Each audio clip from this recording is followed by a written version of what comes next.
Okay, time to share some information on these power steering pumps that I've been running for the last year. So these are all the electric power steering pumps I had in this car and drove with, so you guys can get some tips. You have the $300 MR2 pump. This costs $300 from Toyota. It's SW20 94 MR2 pump, and this is the MA Motorsport bracket that I have on there.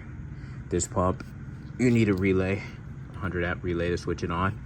Other than that, there's only power and ground. There's two other wires, but you don't need them. Just power and ground, the pump will flick on.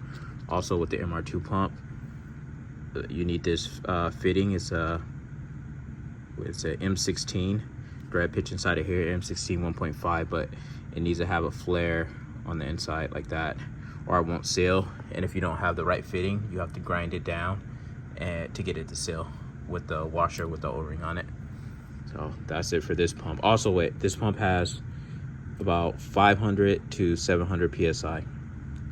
So this is what you want to use for more steering feel when you don't really like a lot of, light power steering, twitchy feeling. This is the pump you want to use for wise fab and anything where you just don't want, a lot of assist.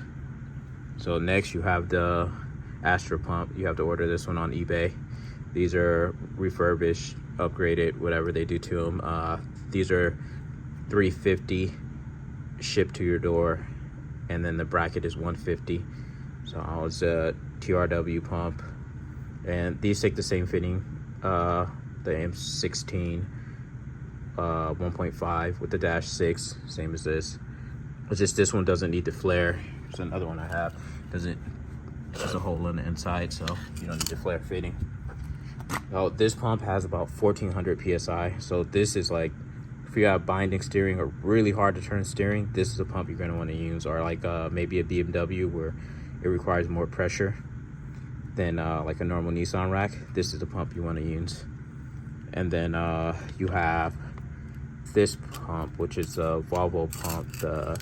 At least like the S40 pump, like C60 pump. It comes in a bunch of cars. This is the cheapest one out of them all. You get these for like 150 used. So you only need to, it has a relay in the inside, so you only need to power ground and then switch this to positive and it will come on. And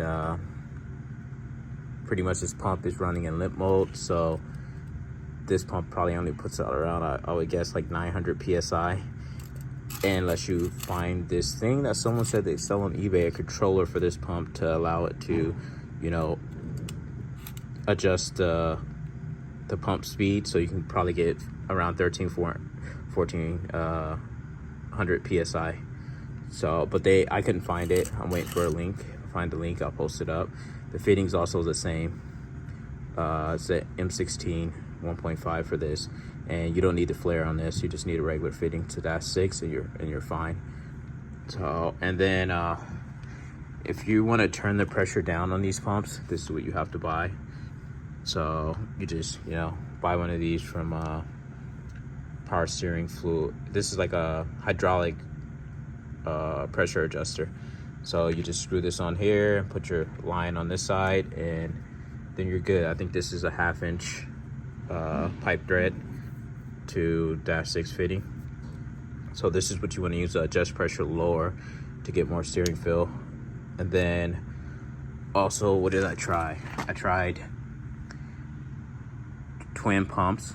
So twin pumps work if you're competing and you want to have two pumps because you're having pump problems and you want to switch.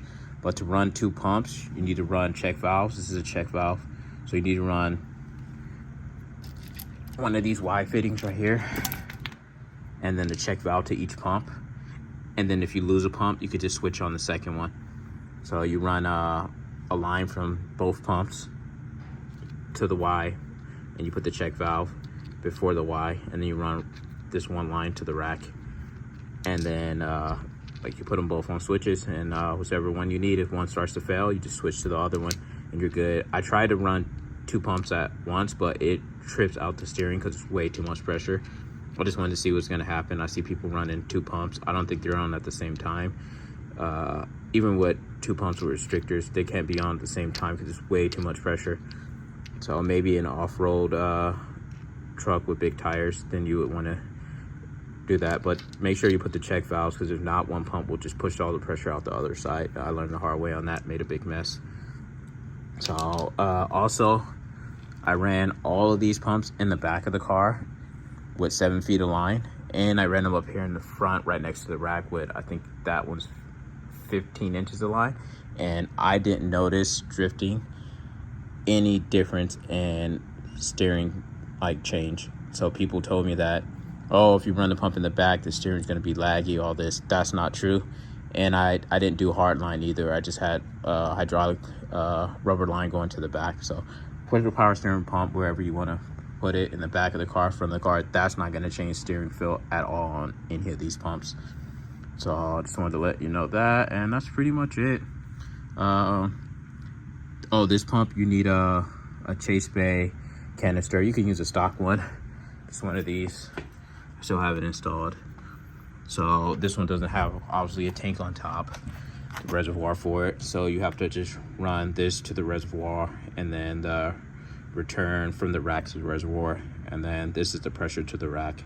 And like I said, these are pretty simple. It's all in one. These are the ones you're probably going to want to stick with, unless you have Wise Fab. I would probably go with this one.